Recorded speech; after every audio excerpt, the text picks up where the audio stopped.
Assalamualaikum warahmatullahi wabarakatuh. Perkenalkan kami dari kelompok 4 kelas Informatika B.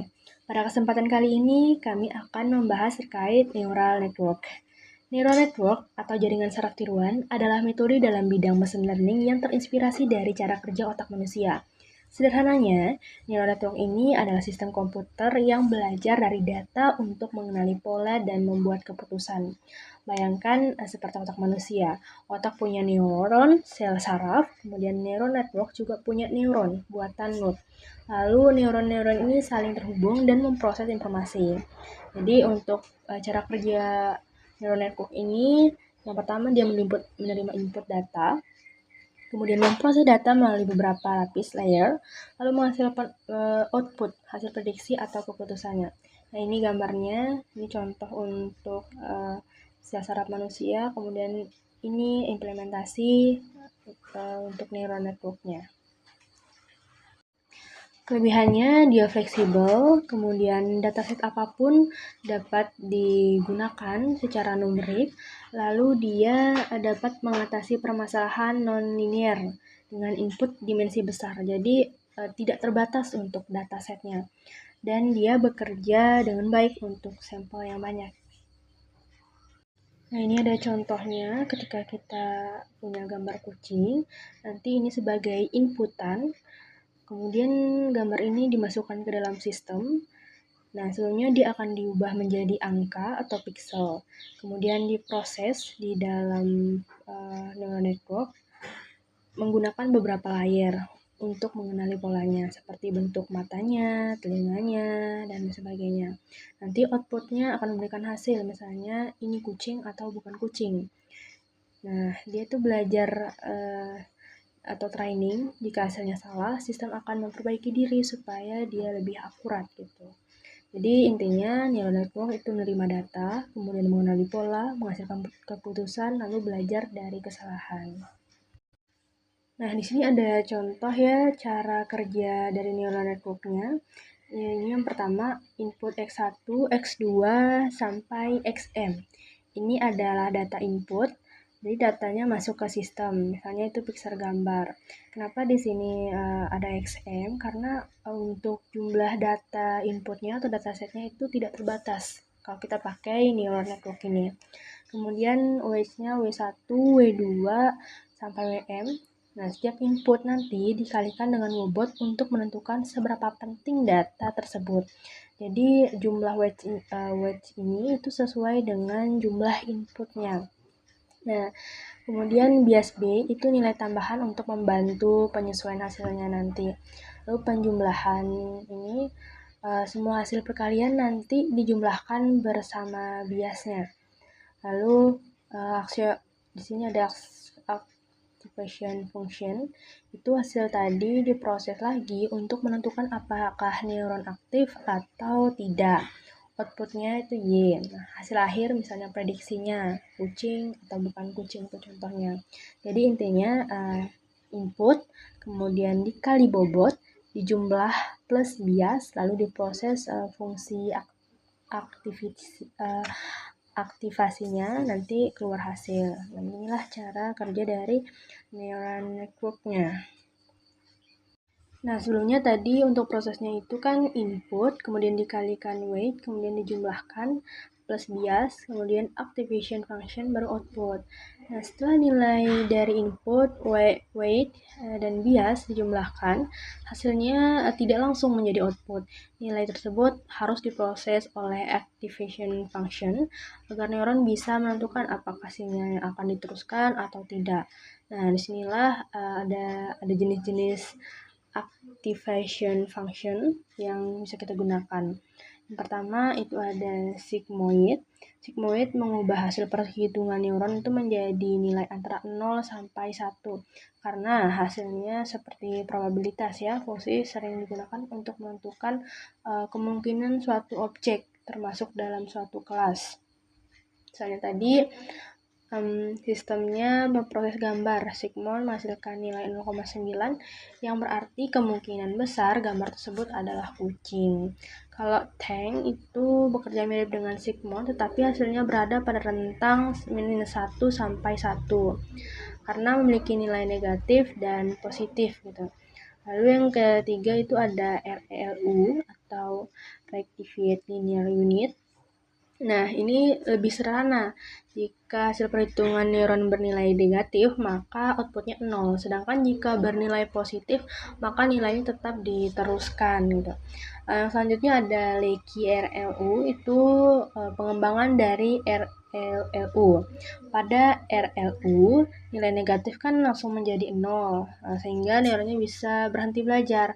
Tapi kalau Lecky RLU ini mengatasi hal ini dengan tetap memberikan nilai kecil pada bagian negatif, sehingga neuronnya masih bisa belajar terus. Selanjutnya di sini ada max out, itu bekerja dengan memilih nilai terbesar dari beberapa hasil perhitungan yang berbeda. Dengan cara ini nanti modelnya menjadi lebih fleksibel dalam mempelajari pola yang lebih kompleks gitu. Selanjutnya LLU atau Exponential Linear Unit. LLU juga mirip sama RLU, tapi pada nilai negatif bentuk kurvanya itu lebih halus. Nah, hal ini tuh akan bantu proses pembelajaran model menjadi lebih stabil. Nah, untuk memilih activation function yang tepat, kita dapat lihat dari output data yang dimiliki. Kalau kasusnya untuk klasifikasi dan output datanya rentang 0 sampai 1, maka sebaiknya kita gunakan sigmoid atau softmax.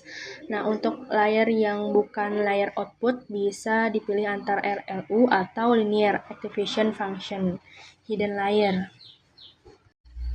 Di sini ada gambar arsitektur atau struktur dari neural network, yaitu bagaimana neuron-neuron ini disusun dan saling terhubung. Nah, yang pertama ada input layer, itu kuning sampai kiri. Nah, ini adalah data awal yang masuk. Misalnya tadi ada gambar pixel, gambar kucing, atau kita pakai input X1, X2. Ini untuk input layernya ya. Kemudian yang kedua hidden layer, hijau sampai tengah itu adalah bagian otak dari neural networknya. Di sini terjadi proses input dikali weight, kemudian ditambah bias, lalu diproses dengan activation function. Lalu jadi setiap neuron di hidden layer ini melakukan proses input kali weight plus bias, activation functionnya ya.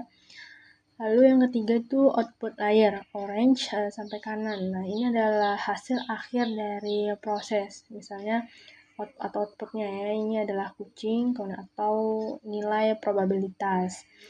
Kemudian kalau garis-garis atau connection ini garis yang menghubungkan neuron. Namanya weight, bobot. Artinya itu setiap neuron saling terhubung dan tiap hubungan punya pengaruhnya masing-masing. Seperti itu. Dan jumlah layer versus jumlah neuron. Jadi semakin banyak jumlah neuron pada sebuah layer, itu akan membuat layer semakin memahami beragam variasi pada fitur data. Semakin banyak jumlah layer pada neural network akan membuat neural networknya mampu mengenali fiturnya lebih dalam. Nah, selanjutnya di sini ada gambar yang menunjukkan bagaimana sih neural network itu benar-benar belajar dari data. Nah, di kiri itu ada data input, misalnya ini titik-titik biru dan orange-nya. Data ini itu masuk ke jaringan neuron di tengah. Di bagian tengah, data diproses berlapis-lapis atau hidden layer, sama seperti yang sudah kita jelaskan sebelumnya. Setiap neuron itu menghitung input, weight, dan bias, lalu lewat activation function-nya. Garis-garis yang banyak ini itu menunjukkan hubungan antar neuron. Warna biru atau orange itu menunjukkan arah pengaruhnya, ketebalan garis menunjukkan seberapa kuat pengaruh weight ini. Semakin ke kanan, hasilnya bakal makin jelas karena sudah diproses berkali-kali. Nah, di paling kanan itu adalah output, yaitu hasil prediksi. Gambar spiral ini untuk menunjukkan bahwa neural network sudah bisa memisahkan dua kelompok data, biru dan orange dengan cukup baik. Jadi intinya data masuk, diproses berlapis, kemudian bobot weight disesuaikan, akhirnya bisa membedakan pola, misalnya mana kelas A dan kelas B. Learning Algorithm Neural Network. Learning Algorithm Neural Network adalah proses berulang yang terdiri dari 5 langkah dimulai dari inisialisasi bobot acak, lalu data diproses maju atau feed forward untuk menghasilkan prediksi. Prediksi dibandingkan dengan target untuk menghitung loss atau tingkat kesalahan. Selanjutnya, proses mundur backpropagation dilakukan untuk menghitung gradient loss, yaitu seberapa besar setiap bobot berkontribusi terhadap kesalahan. Terakhir, bobot diperbarui atau update weight untuk memperkecil loss di iterasi berikutnya. Kelima langkah ini terus diulang hingga model mencapai tingkat akurasi yang diinginkan. Nah, selanjutnya ada loss function. Loss function sendiri alat untuk mengukur seberapa jauh prediksi model dari nilai sebenarnya, dan pemilihannya tergantung pada jenis masalah yang diselesaikan. Di slide berikutnya ada optimizer. Optimizer adalah algoritma yang mengatur proses pembaruan bobot pada neural network dengan memanfaatkan gradient yang dihitung melalui teknik backpropagation. Kemudian selanjutnya ada jenis-jenis optimizer. Yang pertama itu ada SGD atau Stochastic Gradient Descent, adalah optimizer dasar yang memperbarui bobot secara sederhana namun bisa lambat. Terus ada RMS probe dan ada grad lebih pintar karena menyesuaikan kecepatan belajar untuk setiap bobot. Selanjutnya ADAM adalah yang paling populer karena menggabungkan kelebihan RMS probe dan momentum sehingga cepat, konvergen, dan stabil. Kemudian selanjutnya ada optimizer PS fungsi loss. Optimizer bertugas mencari nilai loss atau error sekecil mungkin dengan cara menyesuaikan weight. Kemampuan optimizer menemukan lokal minima lebih canggih, lebih mampu menghindari lokal minima atau lomba palsu, dan menemukan error paling rendah dibanding optimizer dasar seperti gradient descent. Kemudian di sini ada summary. Neural network terdiri dari satu atau lebih hidden layer dan masing-masing berisi banyak neuron. Neural network menggunakan loss function untuk mengevaluasi hasil pembelajaran. Proses pembelajaran pada neural network diatur oleh optimizer. Optimizer akan mencari nilai loss sekecil mungkin dengan cara mengatur weight yang optimal. Kemudian di slide selanjutnya ada Convolution Neural Network atau CNN. CNN adalah jenis neural network khusus yang terinspirasi dari cara kerja otak binatang dalam memproses penglihatan atau visual cortex. Terus selanjutnya ada Convolutional Neural Network atau CNN, yaitu ada tergolong ke dalam Deep Feed Forward Artificial Neural Network. Terus CNN terinspirasi dari proses biologis di mana pada konektivitas antar neuron menyerupai visual cortex pada binatang. Oleh karena itu, CNN banyak diterapkan pada analisis citra. Kemudian di sini ada arsitektur CNN. Arsitektur CNN pada dasarnya sama seperti neural network biasa, yaitu terdiri dari lapisan input tempat data masuk, satu lapisan output tempat hasil keluar, dan beberapa lapisan tersembunyi atau hidden layer. Terus pada bagian hidden layer CNN umumnya berisi 6 jenis lapisan, yaitu convolutional layer atau mengekstrak fitur dari gambar menggunakan filter. Kemudian ada polling layer, yaitu mengecilkan ukuran data agar lebih efisien. Terus ada normalization layer, yaitu menstabilkan proses pembelajaran. Selanjutnya ada activation layer, yaitu menghilangkan nilai negatif agar fokus pada fitur positif. Ada fully connected layer atau DNC, yakni mengambil keputusan akhir berdasarkan fitur yang sudah ditemukan. Kemudian yang terakhir ada loss layer, yaitu mengukur seberapa salah prediksi model. Keenam lapisan ini bekerja berurutan untuk mengolah gambar hingga menghasilkan tebakan yang akurat. Nah, selanjutnya ada input layer pada CNN berbentuk tensor 3 dimensi. Ada lebar, tinggi, dan kedalaman. Kedalaman ini biasanya berupa saluran warna RGB merah, hijau, biru pada citra digital. Kemudian selanjutnya ada convolutional layer yang bekerja dengan menggeser sebuah filter atau kernel kecil di atas gambar atau input layer. Setiap posisi, filter melakukan dot product atau perkalian dan penjumlahan dengan bagian gambar yang disebut bidang reseptif atau ukurannya sama dengan filter. Nah, selanjutnya di slide berikutnya ada Contoh convolutional layer. Contoh ini menunjukkan input layer berukuran 7x7 terdapat 4 buah filter atau kernel masing-masing ukuran 3x3. Setiap filter akan digeser ke seluruh input menghasilkan satu filter map berukuran 7x7. Karena ada 4 filter, maka total filter map yang dihasilkan adalah 4 kali dalam kurung 7x7. Artinya dari satu gambar masuk keluar 4 peta fitur yang masing-masing menangkap pola berbeda dari gambar tersebut. Kemudian di sini ada ilustrasi convolutional layer.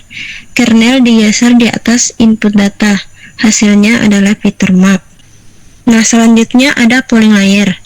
Polling layer ini berfungsi untuk mengecilkan ukuran data atau downsampling. Keuntungannya data lebih kecil, mudah dikelola, dan mengurangi risiko overfitting atau model terlalu hafal data latihan. Nah, di slide selanjutnya ini ada ilustrasi yang menunjukkan polling layer bekerja. Input data atau ukuran besar diproses dengan operasi polling, misalnya max polling atau average polling. Kemudian menghasilkan output data yang ukurannya lebih kecil tetapi tetap mewakili informasi penting dari input. Kemudian selanjutnya ada ReLU layer. ReLU layer berfungsi mengubah semua nilai negatif pada fitur map menjadi 0, sementara nilai positif tetap. Rumusnya Fx sama dengan max 0,x. Contoh inputnya indeks min 5,0,5, outputnya 0,0,5. Tujuannya agar model lebih fokus pada fitur-fitur positif dan mempercepat pembelajaran. Terus ada CNN Illustration for Handwritten Character Recognition MNIST Dataset. Ilustrasi ini menunjukkan CNN digunakan untuk mengenali tulisan tangan dari dataset MNIST atau dalam kurung angka 0 sampai 9. Prosesnya gambar angka input melewati beberapa convolutional layer untuk mengekstrak fitur dan layer untuk mengambil keputusan. Output layer menghasilkan prediksi angka 7 dengan tingkat keyakinan 67,52%. Ini contoh nyata aplikasi CNN dalam pengenalan karakter. Kemudian CNN arsitektur. CNN memiliki banyak versi arsitektur. 3 arsitektur populer di awal perkembangannya adalah Linet 5 tahun 1998 untuk pengenalan tulisan tangan. Kemudian ada AlexNet dan ZFNet. Masing-masing punya kelebihan dalam hal kedalaman lapisan dan cara mengekstrak fitur dari gambar.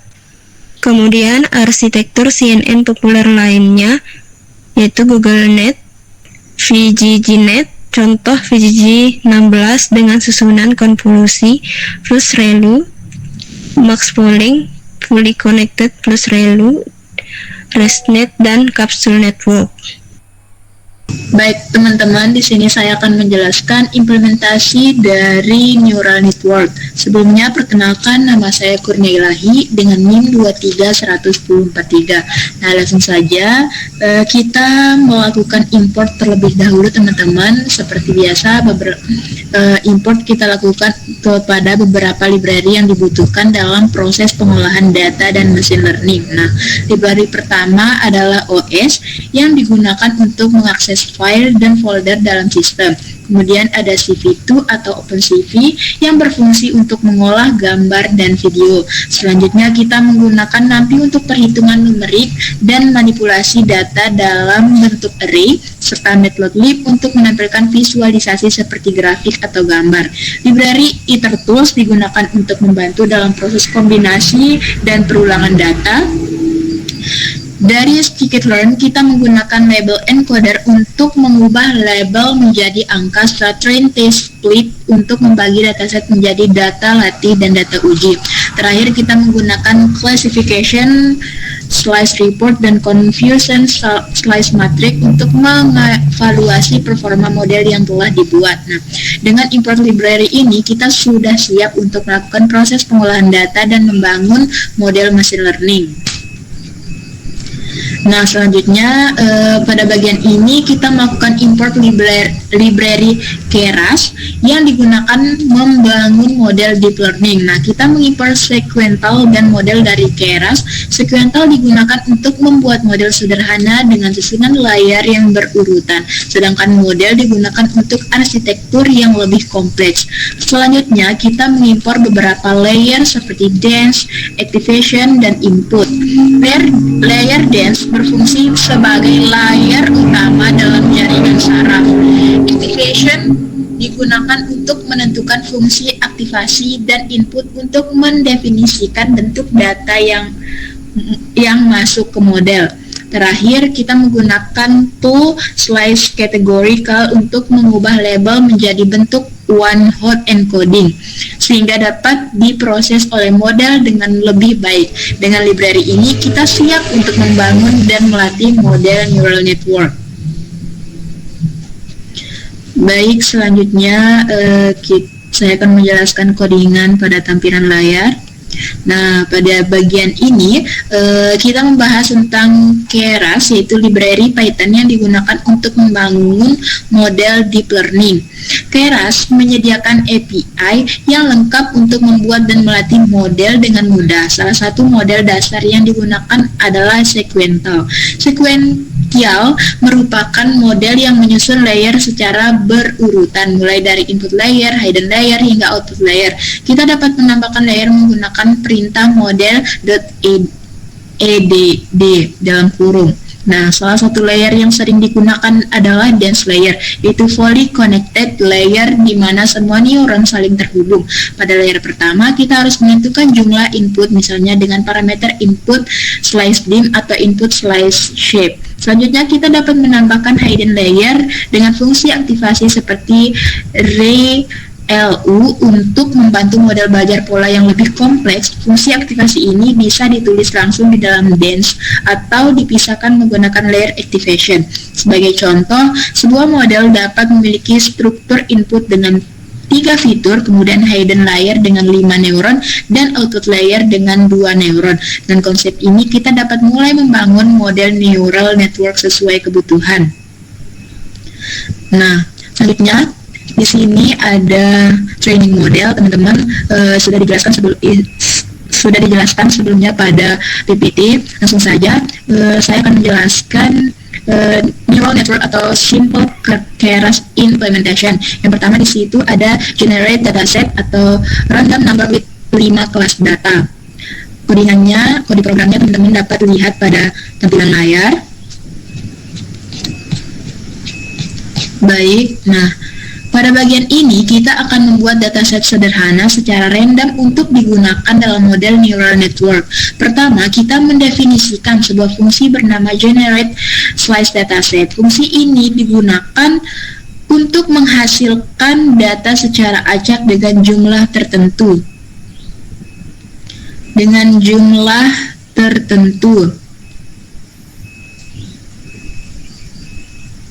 Dalam contoh ini sebanyak 100 data dan terdiri dari 5 kelas. Nah, di dalam fungsi tersebut kita membuat label menggunakan numpy random integer, yaitu angka acak dari 0 sampai jumlah kelas.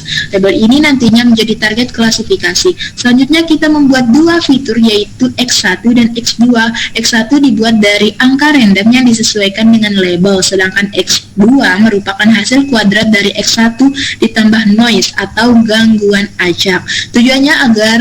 Tujuannya adalah agar data terlihat lebih realistis dan tidak terlalu sempurna.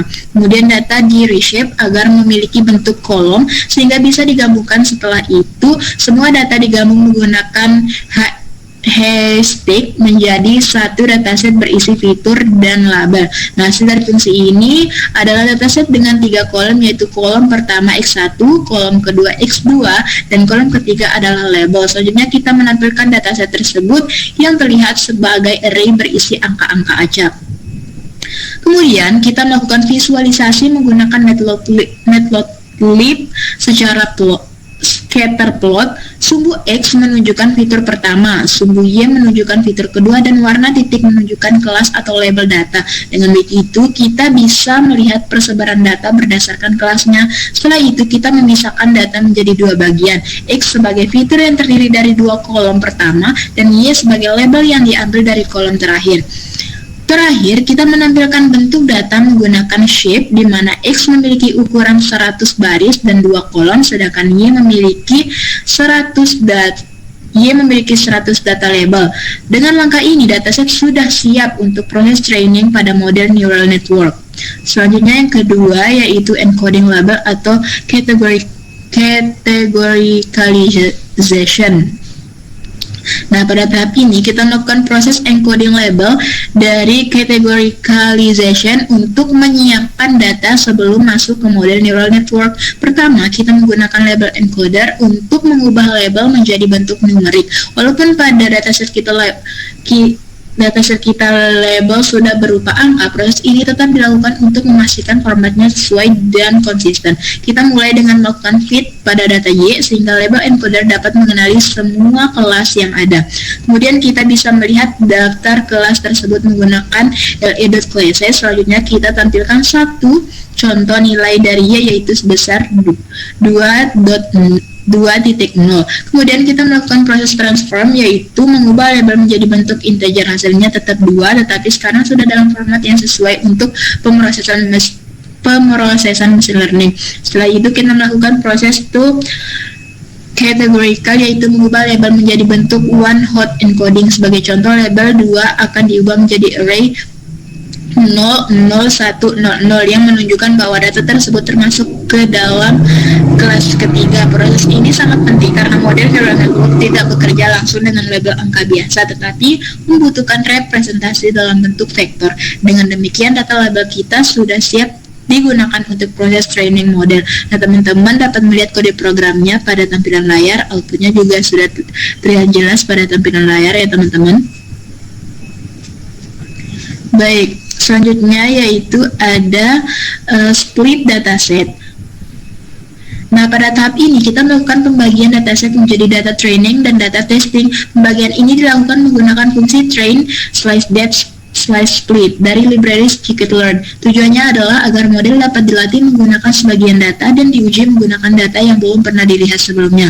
Pada kode ini, data X digunakan sebagai input atau fitur, sedangkan Y digunakan sebagai target atau label. Parameter test slice size sebesar 0,25 berarti 25% data digunakan sebagai data testing dan 75% sisanya digunakan sebagai data training. Selain itu, parameter random slice state diatur ke 42 agar pembagian data selalu konsisten setiap kali kode dijalankan. Setelah proses pembagian selesai, kita menampilkan bentuk dari masing-masing data. Hasilnya data training memiliki 375 data dengan 2 fitur dan 5 kelas output, sedangkan data testing memiliki 125 data dengan 2 fitur dan 5 kelas output. Dengan langkah ini, dataset sudah siap digunakan untuk proses training dan evaluasi model neural network.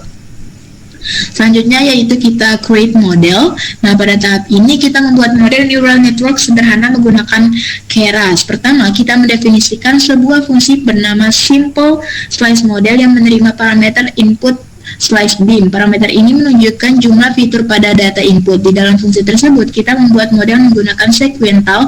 Model ini menyusun layar secara berurutan dari input hingga output. Layar pertama adalah dense layer dengan 64 neuron yang menggunakan fungsi aktivasi ReLU. Layer ini juga mendefinisikan input slice shape sesuai jumlah fitur yang dimiliki data. Selanjutnya kita menambahkan hidden layer kedua dengan 128 neuron dan aktivasi ReLU. Kemudian layer ketiga dengan 32 neuron yang juga menggunakan ReLU. Setelah itu kita menambahkan output layer dengan 5 neuron yang disesuaikan dengan jumlah kelas pada dataset.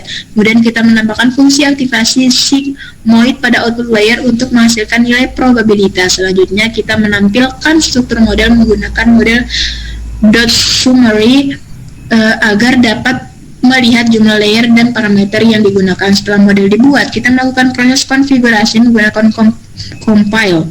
Di sini kita menggunakan optimizer Adam yang berfungsi untuk mengoptimalkan proses training. Loss function yang digunakan untuk categorical / cross entropy karena kita melakukan klasifikasi multiclass. Dalam metrik yang digunakan adalah accuracy untuk mengukur tingkat keakuratan model.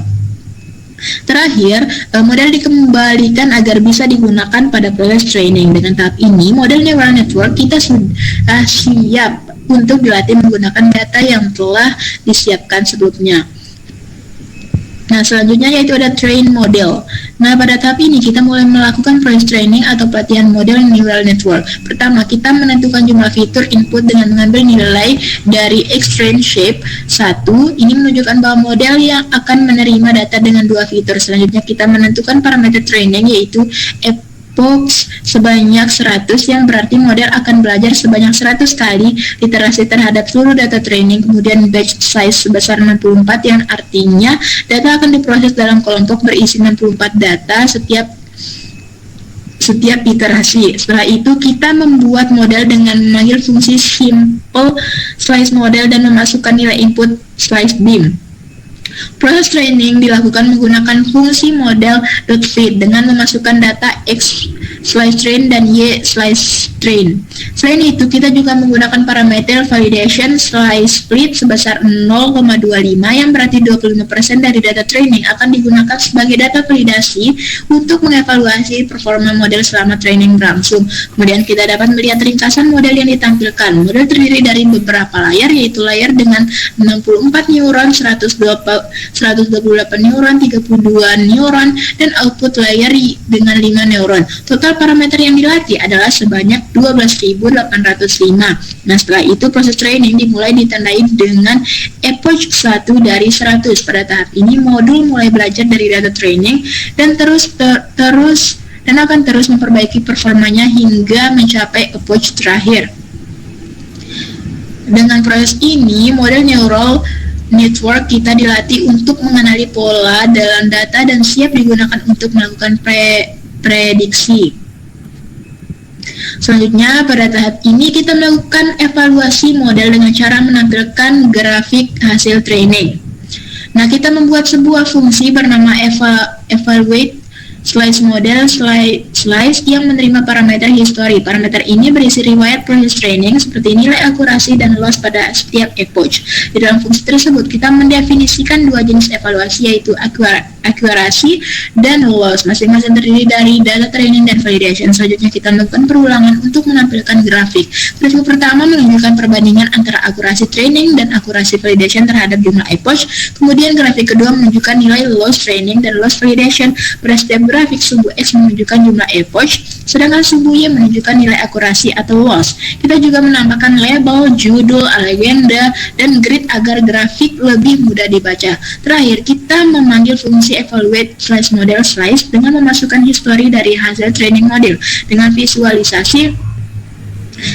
visualisasi ini kita dapat melihat apakah model mengalami peningkatan performa serta mendeteksi apakah terjadi overfitting atau tidak. Jika akurasi training dan validation seimbang, maka model dapat dikatakan cukup baik dalam melakukan generalisasi. Selanjutnya yaitu predict to all-test dataset. Nah, pada tahap ini kita melakukan proses prediksi menggunakan model yang telah dilatih sebelumnya. Pertama, kita menggunakan fungsi model predict untuk memprediksi seluruh data testing yaitu X-test. Hasil prediksi ini disimpan dalam variabel Y slice spread. Hasil dari Y spread berupa array yang berisi nilai probabilitas untuk setiap kelas. Sebagai contoh, pada data pertama, model menghasilkan beberapa nilai probabilitas untuk masing-masing kelas. Selanjutnya, kita membandingkan hasil prediksi dengan label sebenarnya untuk mendapatkan label asli. Kita menggunakan Y slice test argmax axis sama dengan 1, sedangkan untuk hasil prediksi kita menggunakan Y slice spread argmax axis sama dengan 1. Pada contoh ini kita terlihat bahwa nilai aktual adalah kelas 3 dan hasil prediksi model juga menunjukkan kelas 3. Ini berarti prediksi model benar. Kemudian kita juga menghitung tingkat kepercayaan model dengan mengambil nilai probabilitas tertinggi menggunakan y-spread.max axis sama dengan 1 lalu dikalikan 100 untuk mendapatkan presentasi. Setelah itu kita melakukan visualisasi hasil prediksi menggunakan scatter plot. Sumbu X dan Y menunjukkan fitur data, sedangkan warna titik menunjukkan kelas hasil prediksi dari model. Dengan visualisasi ini kita dapat melihat bagaimana model mengelompokkan data berdasarkan hasil prediksi. Tahap ini menunjukkan bahwa model neural network sudah mampu melakukan prediksi dan mengklasifikasikan data dengan cukup baik. Selanjutnya ada report summary. Nah, pada tahap terakhir ini kita melakukan evaluasi model secara lebih detail menggunakan confusion matrix dan classification report. Pertama, kita membuat fungsi plot slice confusion slice matrix untuk menampilkan confusion matrix dalam bentuk visual.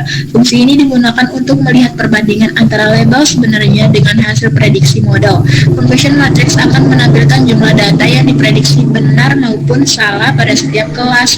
Jika nilai berada pada diagonal utama, berarti prediksi model benar. Selanjutnya kita menghitung confusion matrix menggunakan fungsi confusion slice matrix dengan membandingkan label asli dan hasil prediksi. Kemudian kita menampilkan confusion matrix dalam bentuk visual agar lebih mudah dipahami. Selain itu, kita juga menampilkan classification report. Laporan ini berisi beberapa metrik penting, yaitu yang pertama precision, menunjukkan seberapa tepat prediksi model. Yang kedua recall, menunjukkan seberapa banyak data yang berhasil dikenali dengan benar. Yang ketiga ada F1 score, merupakan kombinasi dari precision dan recall. Dan yang keempat ada support, menunjukkan jumlah data pada setiap kelas. Nah, dari hasil yang ditampilkan terlihat bahwa model memiliki akurasi sebesar 94% yang menunjukkan performa yang cukup baik dalam mengklasifikasikan data. Sebagian besar kelas memiliki nilai precision dan recall yang tinggi, meskipun terdapat sedikit penurunan pada beberapa kelas seperti kelas 3. Secara keseluruhan, model neural network yang dibangun mampu melakukan klasifikasi dengan baik dan dapat digunakan untuk memprediksi data baru. Dengan demikian, seluruh proses mulai dari pembuatan dataset, training, hingga evaluasi model telah berhasil dilakukan. Baik, selanjutnya di sini saya akan melanjutkan untuk pembahasan selanjutnya mengenai face recognition convolution neural network atau CNN. Nah, sebelumnya perkenalkan, nama saya Rizky Ardawati dengan NIM 231046. Nah, langsung saja di sini saya akan menjelaskan kode programnya ya. Nah, di sini ada kode program yang pertama, ada from keras.layers import 2D atau 2D max vol 2D, flatten, yang dimana artinya kode ini mengimpor 3 layer penting untuk membangun kode CNN dalam pengolahan citra image processing. Nah, di sini ada convolution layer. Nah, di sini ada parameternya ya, ada filter, kernel size, striders, padding, dan activation. Selanjutnya ada max polling layer. Di sini ada parameternya juga, ada voltage, ada striders, dan padding juga. Nah, kalau di flatten layer dia menggunakan parameter N atau A gitu. Nah, di sini ada red image dan converts to grayscale, yang dimana ada dataset untuk strukturnya. Teman-teman bisa lihat di sini datasetnya ada label names A dan label names B. Nah, di mana label names A ini ada label name A 01, 02, dan 03. Begitu juga dengan yang B ada 01, 02, dan 03. Nah, intinya satu folder sama dengan satu label atau kelas, yang dimana gambar di dalam folder otomatis dianggap sebagai label tersebut. Struktur ini dipakai untuk training model klasifikasi gambar atau CNN.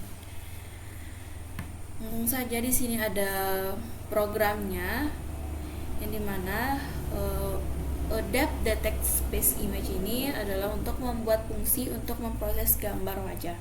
Yang kedua ada image ini untuk melakukan crop gambar atau memotong area tertentu yang fokus ke bagian wajahnya saja. Dan yang ini image CV2 ini untuk melakukan atau mengubah gambar dari warna RGB ya menjadi grayscale atau hitam putih untuk lebih sederhana untuk prosesnya. Ini yang ketiga adalah mengubah ukuran gambar menjadi 50 kali 50 pixel. Nah, selanjutnya di sini ada depth print progress, di mana untuk bagian yang sudah selesai untuk progres ini. Nah, kemudian yang ini yang tanda kutip ini adalah bagian yang belum selesainya di print gitu. Jadi fungsi ini digunakan untuk menampilkan progress loading atau processing data, misalkan dataset gambar secara real time di terminal. Nah, selanjutnya ada dataset folder sama dengan dataset. Nah, fungsi ini digunakan untuk menentukan folder utama dataset. Kemudian ada names dan image ini untuk menyimpan label, dan image menyimpan data gambar. Nah, for folder ini untuk log untuk membaca setiap folder atau label kelas di dalam dataset. Teman-teman bisa lihat di sini.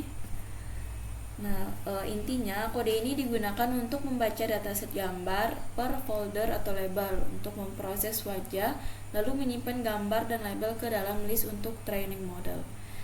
Nah, teman-teman bisa lihat di sini untuk outputnya. Intinya output tersebut setiap baris sama dengan satu label atau kelas nama orang ya. Nah, di sini ada angka ini 77, 150, 121. Ini merupakan jumlah gambar yang berhasil diproses untuk label tersebut. Nah, yang ininya gambar ini tanda pagar ini merupakan progress, berarti sudah selesai di proses 100% gitu. Jadi ini adalah hasil loading dataset per label beserta jumlah data yang siap dipakai untuk training model. Nah, selanjutnya ada print number of sample. Ini lens name ini untuk menghitung jumlah total data atau label gambar yang sudah dikumpulkan. Dan print ini adalah untuk menampilkan hasil ke layar. Jadi outputnya seperti ini, number of sample 1145. Nah, output ini berarti ada 1145 data atau gambar yang berhasil diproses dan siap digunakan untuk training modelnya. Selanjutnya ada image augmentation, di mana untuk mengatasi masalah dataset yang kecil pada beberapa kelas. Nah, kita bisa melakukan augmentasi data untuk menambah jumlah sampel. Augmentasi gambar adalah teknik melakukan berbagai transformasi seperti pergeseran translation, rotasi, perubahan warna atau grayscale, dan lain-lain untuk menghasilkan variasi data baru. Nah, di sini ada contoh program augmentation-nya. Teman-teman bisa lihat di sini. Fungsi ini digunakan untuk augmentasi gambar yang menambahkan variasi data dari satu gambar gitu. Yang dimana yang dilakukan ada rotasi gambar, ada translasi atau geser posisi, kemudian ada perubahan breakdance. Di mana translasi atau geser posisi ini adalah bisa digeser ke kiri atau ke kanan dan atas atau ke bawah gitu dengan 3 dan 6 pixel. Kemudian perubahan breakdance ini ada tambah kurang nilai pixel atau lebih terang dan gelapnya gitu. Nah, dan semua hasil transformasi disimpan ke dalam list image, written image ini ya teman-teman. Intinya ini akan membuat banyak versi baru dari satu gambar dengan rotasi, pergeseran, dan perubahan cahaya untuk menambah jumlah data training. Nah, selanjutnya ada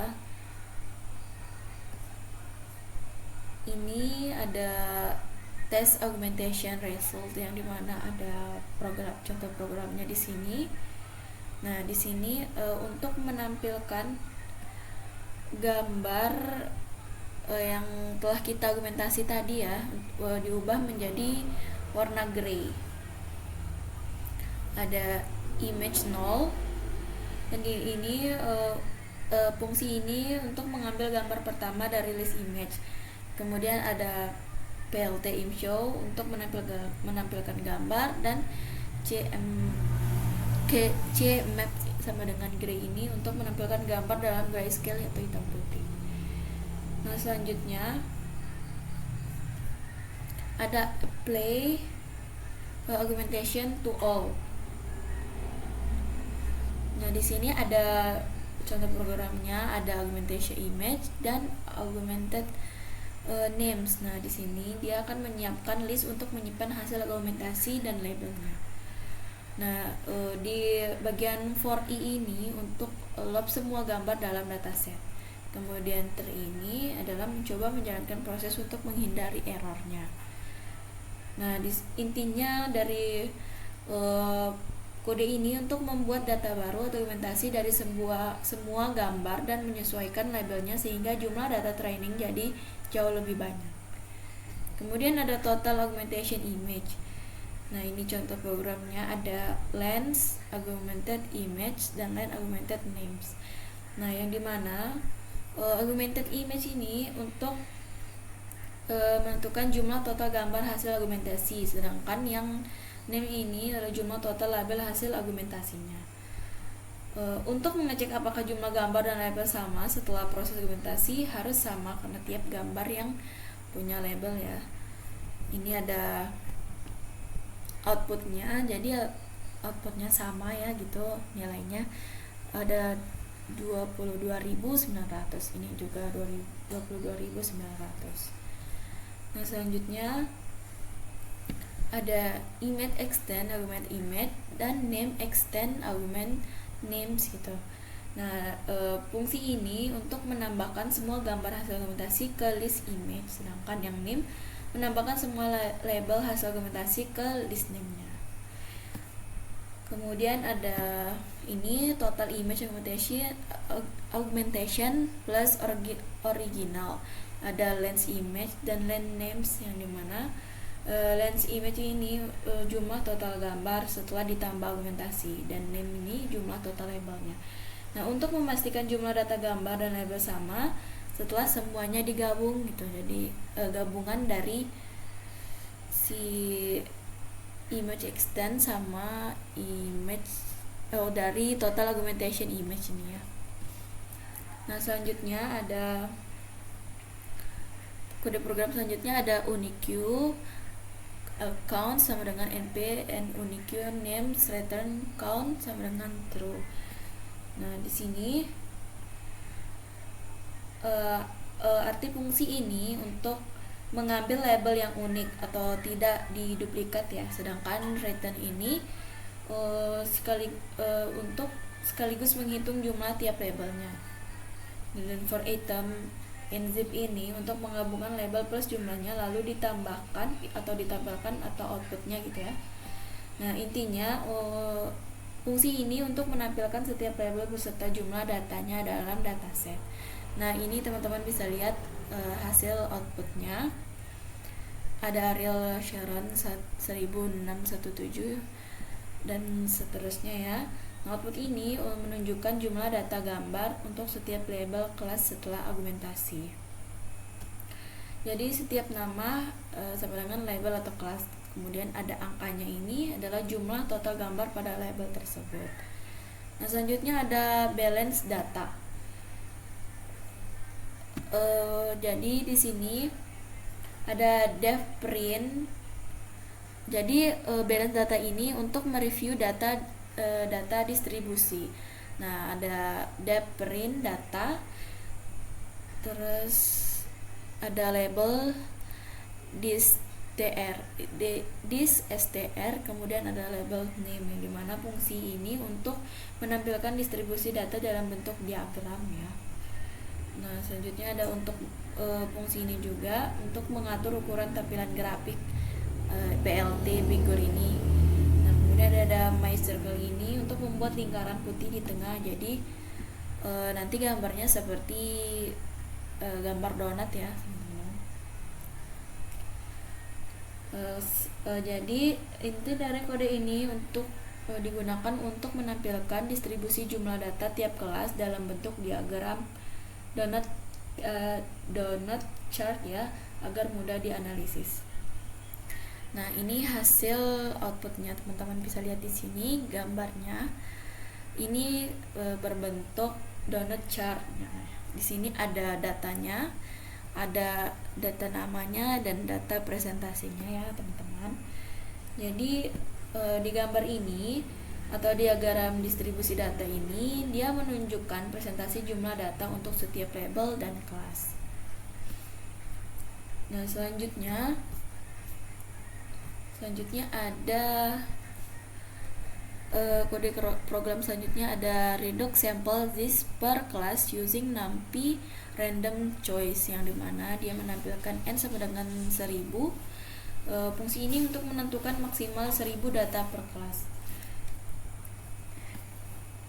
Nah, intinya kode ini digunakan untuk menyamakan jumlah data tiap kelas maksimal 1000 dengan cara mengambil data secara acak.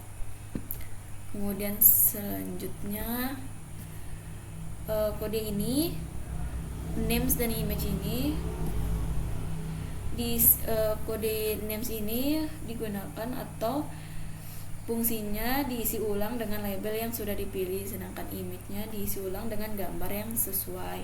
Jadi kode ini untuk mengambil data yang sudah diseimbangkan atau balance sesuai indeks di max. Nah, di sini ada ini juga sama seperti yang tadi. Ini selanjutnya ada encoding label dan categorization. Nah, di sini label ini adalah merupakan tempat nama orangnya ya, data asli berupa teks. Nah, ini namanya. Kemudian ada encode label. Ini merupakan angka ya, setiap label diubah jadi angka. Misalnya 0, 1, 2, 3, 4 ini. Kemudian ada one hot encoding, adalah angka diubah jadi vektor biner hanya satu nilai, 1, sisanya 0 ya, seperti ini. Kemudian di sini ada split dataset.